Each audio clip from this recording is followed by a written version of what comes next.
सो glass slab के दो cases पुत्र ध्यान से समझ लीजिए। फर्स्ट केस के अंदर आपने रे को इंसिडेंट करवाया at an angle I to the normal. Normal क्या होता है मैं आपको ऑलरेडी बता चुका हूं। जिस पॉइंट पे रे इंसिडेंट होती है उस पॉइंट पे सरफेस के परपेंडिकुलर कोई लाइन ड्रॉ की जाती है, दैट इज कॉल्ड नॉर्मल। और इस नॉर्मल से ये रे आई है, स्ट्राइक करिए एट एन एंगल आई, ये बीच वाला एंगल आई है पुत्र। उसके बाद रे रिफ्रैक्ट होती है।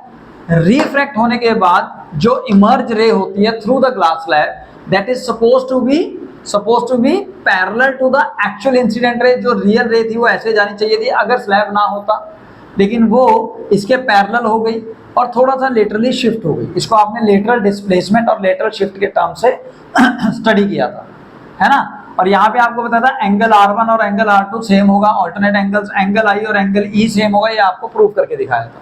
अब आप 2 मिनट यहाँ पे आइए। अगर कोई रे, सपोज हमारी ब्लैक पेन वाली जो रे है ये इंसिडेंट रे है, अगर कोई रे इंसिडेंट हो रही है perpendicular to the surface, perpendicular to the surface, देखो अब ये सरफेस है, इस सरफेस से आपने ये नॉर्मल ड्रॉ किया, ठीक है, ये नॉर्मल है सपोज, और ये रे आ रही है। अब दोनों के अंदर एंगल कितना है 0 डिग्री। तो in that case when a ray incident perpendicular to the surface of glass slab it does not change its path while passing through the glass slab. वो without change in path through the glass slab directly pass हो जाएगी। इसका मतलब जब रे इस case में एक मीडियम से दूसरे मीडियम से होते हुए क्रॉस कर रही है तो उसकी स्पीड जो है वो चेंज नहीं हो रही, स्पीड ऑफ लाइट चेंज नहीं हो रही।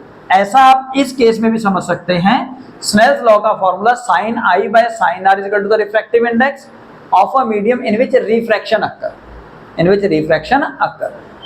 यहाँ पे एंगल I और एंगल R की वैल्यू 0 डिग्री, क्योंकि नॉर्मल से एंगल फाइंड करना है। तो sin 0 by sin 0 is equal to mu, यानी कि 0 by 0 is equal to mu, so mu 0 हो गया। तो इन दैट केस इस मीडियम का रिफ्रैक्टिव इंडेक्स इस पर्टिकुलर केस में 0 है with respect to the another medium.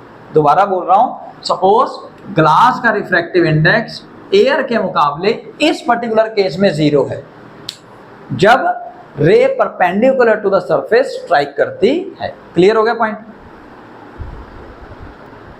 So refraction of light through the glass slab के कुछ एग्जांपल्स हैं। लेट्स सपोज आप एक ग्लास स्लैब को प्रिंटिंग पेपर के ऊपर रखें।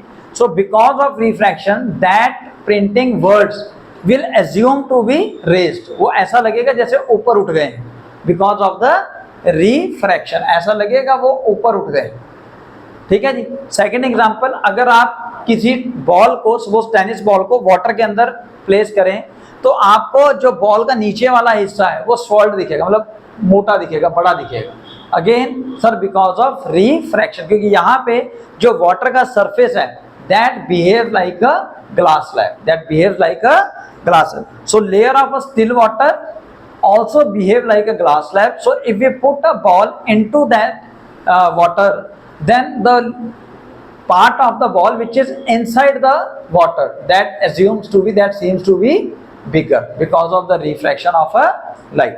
इसके अलावा कुछ और फिनोमिना जो रिफ्रैक्शन के हमारे डेली लाइफ में होते हैं उनको अब हम डिस्कस करते हैं वन बाय वन। पुत्र कुछ बेसिक एग्जांपल्स हैं रिफ्रैक्शन ऑफ लाइट के। तो रिफ्रैक्शन ऑफ लाइट के सबसे पहला एग्जांपल आप star Twinkles due to refraction समझ सकते हैं कि जिस समय लाइट एंटर करती है फ्रॉम द स्टार, स्टार जो है वो एक ल्यूमिनस ऑब्जेक्ट है जिसकी अपनी रोशनी होती है। तो जब वहां से लाइट एंटर करती है into the atmosphere of the earth, जहां अर्थ के ऊपर खड़े होकर आप देख रहे हो, तो एटमॉस्फेयर की जो लेयर्स हैं वो ट्रेवल करती रहती हैं, कभी थिकर लेयर आ जाती है, कभी थिनर लेयर आ जाती है। सो रे एंटर करेगी from rare to denser medium, so it has to bend towards the normal, first point. Second point, जब उसने बेंड करना है टुवर्ड्स द नॉर्मल या लाइट ने जब एंटर करना है इनटू द एटमॉस्फेयर, तो वहां पे एटमॉस्फेयर की जो डेंसिटी है, लेयर्स की जो डेंसिटी है वो वेरी करेगी, कभी थिक कभी थिन। तो जब थिक लेयर होगी तो लाइट कम एंटर कर पाएगी, जब थिन लेयर होगी तो लाइट ज्यादा एंटर कर पाएगी, जिसकी वजह से आपको लगेगा कि लाइट के कम और ज्यादा एंटर होने की वजह से ब्राइटनेस कभी ज्यादा कभी कम हो जाती है। तो stars appears to be twinkle at night. So coin appears raised when placed into the glass of a water. तो आप एक ग्लास लीजिए, उसके अंदर आप एक कॉइन डालिए, तो कॉइन से जो लाइट रिफ्रैक्ट होकर बाहर जा रही है वो होगी रिफ्रैक्ट अवे द नॉर्मल, क्योंकि वाटर डेंसर मीडियम है पुत्र। तो जब सपोज ये रहा कॉइन, तो लाइट बाहर गई तो वो बेंड हो जाएगी away the normal, away the normal. Suppose एक लाइट ये गई, एक ही लाइट नहीं जाती है, नंबर ऑफ रेज जा रही होती है फ्रॉम द सोर्स।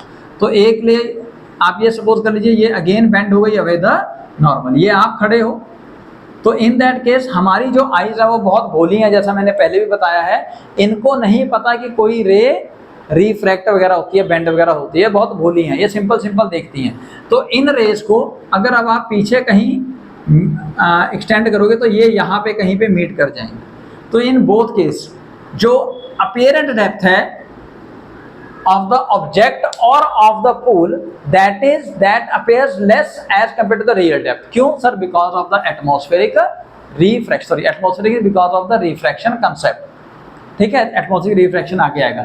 सिमिलरली अगर आप पेंसिल को या स्टिक को एंटर करते हो, प्लेस करते हो into the tumbler of a water, तो अगेन ग्लास या टम्बलर के अंदर आप देखोगे कि आपको अगर वो टम्बलर ट्रांसपेरेंट है या ग्लास आपके पास अवेलेबल है, तो आप देखोगे आपको वो जो स्टिक है वो बेंट लगेगी एट द सरफेस, बट जब उसको निकालोगे वो ठीक होगी। ऐसा अगेन क्यों? बिकॉज ऑफ द रिफ्रैक्शन, क्योंकि अगेन जब लाइट सपोज उसके टिप से रिफ्रैक्ट होएगी तो अवे द नॉर्मल होगा, बिकॉज डेंसिटी एरर में जा रही है। ऐसे ही अगर आपने 2 या 3 रेज बनानी है तो वो बना सकोगे। अब इन दोनों रेज को जब पीछे एक्सटेंड करोगे तो वो अगेन जैसा पहले बताया, जो रियल डेप्थ है उसके मुकाबले अपीयरेंट डेप्थ कम हो जाएगी। तो अब आपको ऐसा लगेगा कि टिप थोड़ा ऊपर है। तो अगर इस पेन को, ये देखो अब ये रहा पेन या स्टिक, जो सीधा था वो आपको नजर आ रहा है ऐसा, तब आपको कैसा नजर आएगा? It appears to be bent at the surface because of the refraction. One interesting question पुत्र, सपोज एक बॉक्स है, उस बॉक्स के 4 होल्स हैं A B C D। अब A और B से लाइट एंटर कर रही है, C और D से इमर्ज आउट कर रही है, और आपसे पूछा गया है what could be inside the box. Box के अंदर क्या हो सकता है? ग्लास स्लैब हो सकता है, प्रिज्म हो सकता है, लेंस हो सकता है, मिरर हो सकता है, क्या हो सकता है? तो आप यहाँ पे कंसेप्ट उठाएंगे कि ये रे गई, जानी सीधी चाहिए थी लेकिन वो एक्चुअली बेंड हो गई होगी इधर। ये रे गई, यहां पे अगेन सीधी जानी चाहिए थी लेकिन वो बेंड हो गई होगी इधर। ऐसे ये 2 रेस, ये इधर, ये। तो अगर इसको आप सीधा कर लो, ऐसे बॉक्स को कुछ इस तरह से समझो, और मैं सिर्फ पॉइंट ए बनाता हूं पुत्र, ए होल बना रहा हूं यहाँ पे, और इधर बना देता हूं इसका सी होल, ठीक है पुत्र।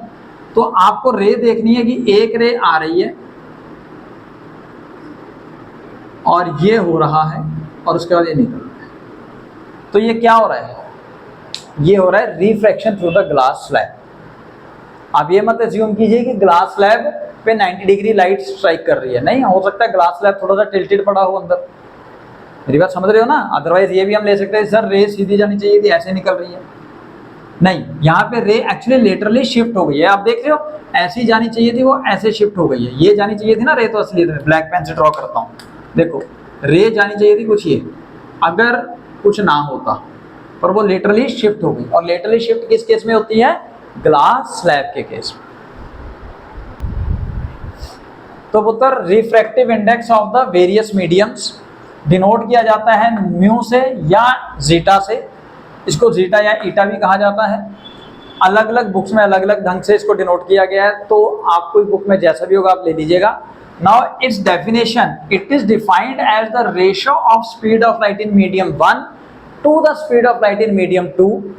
और ये रिफ्रैक्टिव इंडेक्स किसका आएगा पुत्र? मीडियम 2 का, मीडियम 2 का। तो लेट सपोज यहां से रे गई मीडियम 1 से, और at an angle I strike करके वो रिफ्रैक्ट हो रही है इन मीडियम 2। अब speed of light in medium 1 suppose v1 है, speed of light in medium 2 v2 है। तो refractive index of second medium क्या होगा पुत्र? That is equal to the velocity of light in medium 1 upon velocity of light in medium 2।